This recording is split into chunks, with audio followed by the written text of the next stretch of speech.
Hai, welcome back to my channel. Beberapa waktu yang lalu, gue baru aja selesai membaca buku yang gue suka banget. Dan di video kali ini, gue mau ngebahas soal buku itu. Yes, sesuai dengan judul dan thumbnailnya, gue mau ngebahas buku ini. Rebecca, karangannya Daphne du Maurier. Buku ini adalah buku yang gue baca bersama beberapa sahabat perbukuan gue, yaitu ada Kak Rahel, Krisan, dan Kak Faira. Dan kita juga udah ngediskusiin soal buku ini di X-Space tanggal 7 Maret kemarin. Untuk blurbnya sendiri, Rebecca ini akan bercerita tentang karakter utama kita yang tidak bernama. Iya, karakternya nggak bernama. Jadi buku ini pakai sudut pandang orang pertama. Jadi kata gantinya itu aku. Cuman dari awal sampai akhir cerita itu nggak pernah disebutin namanya si karakter utama kita ini siapa. Jadi untuk kedepannya biar lebih gampang, gue akan menyebut dengan si narator. Nah, si narator ini adalah, perempuan berusia 19 atau awal 20 tahunan gitu, dan dia tuh kerja sebagai asisten seorang nyonya kaya yang namanya itu Nyonya Van Hopper. Suatu hari ketika, mereka lagi ada di sebuah hotel di Monte Carlo, si narator ini bertemu dengan seorang duda tampan kaya raya bernama Maxim de Winter. Nah, Maxim ini juga memiliki reputasi yang cukup terkenal karena dia ini adalah pemilik sebuah rumah megah yang indah bernama Manderley. Tapi si Maxim ini tuh kayak agak dingin dan susah dideketin. Cuman entah kenapa dia sama si narator ini tuh kayak baik banget gitu dan suka ngajak jalan-jalan, suka ngajak ngobrol dan singkat cerita jadinya ya si narator jatuh cinta lah sama si Maxim ini kan. Dan long story short, Maxim akhirnya ngelamar si narator dan mereka menikah. Setelah menikah, si narator akhirnya kan dibawa dong ke Manderley gitu, karena Manderley itu kan memang rumahnya Maxim gitu kan. Nah, di sini ceritanya mulai seru karena di Manderley itu si narator akan dikenalkan oleh seorang apa namanya kepala pelayan yang bernama Nyonya Danvers dan Nyonya Danvers ini bersikap seolah-olah kayaknya si narator ini adalah seorang apa ya intruder yang ingin menghapus bayang-bayang Rebecca, di mana Rebecca ini adalah mendiang istrinya si Maxim, jadi mantan istrinya Maxim yang udah meninggal dan Nyonya Danvers ini tuh kayak agak obsesif dan sangat-sangat apa ya, sangat-sangat fanatik banget sampai kayaknya dia itu dengan sengaja dengan sikap-sikapnya dia itu seperti ingin tetap menghidupkan bayang-bayang Rebecca di rumah itu dan itu sangat mengganggu buat si narator kita.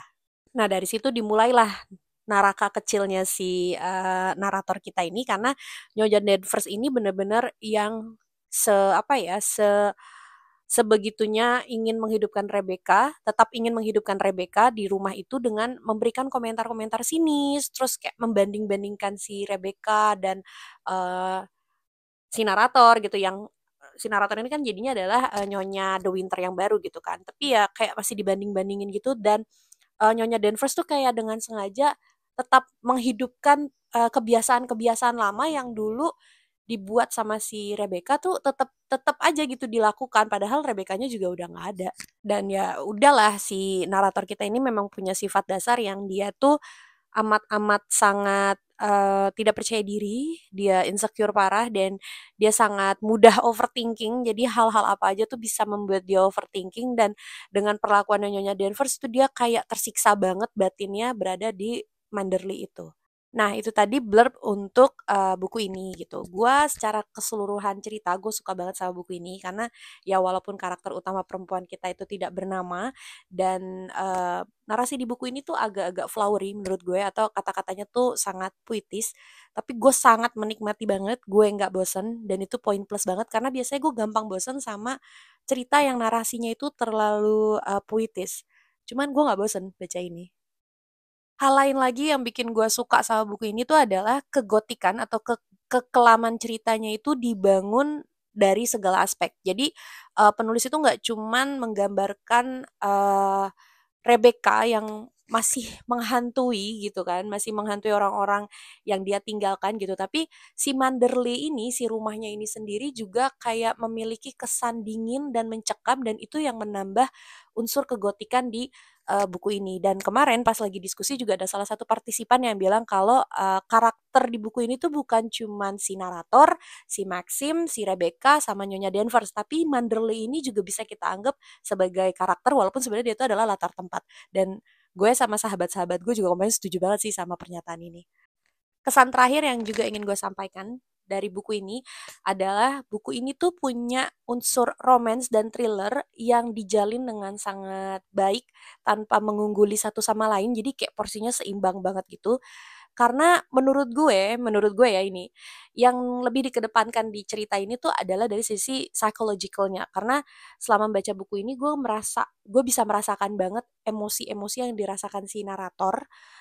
Mungkin ini karena memang si penulis memakai sudut pandang orang pertama dan si naratornya itu sama sekali nggak tahu gitu namanya siapa gitu. Jadi gue bisa merasa lebih apa ya, lebih tenggelam dalam ceritanya dan gue jadi bisa lebih merasakan lagi gitu apa yang dirasakan sama si narator. But this is me. Kalau kalian mungkin punya pandangan yang berbeda, yang udah baca buku ini, yang punya pandangan berbeda, boleh banget tinggalin komentar di kolom komentar di bawah.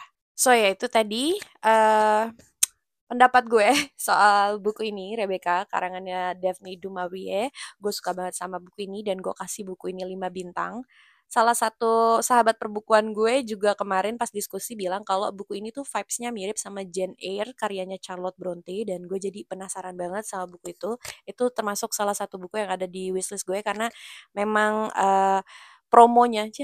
Jadi si Jane Eyre ini kan memang dibilang sebagai salah satu juga buku klasik yang gotik gitu. Jadi gue penasaran gitu karena Rebecca ini juga katanya adalah buku klasik gotik. Jadi gue penasaran pengen baca Jane Eyre abis ini. Oke, sampai sini dulu aja video gue.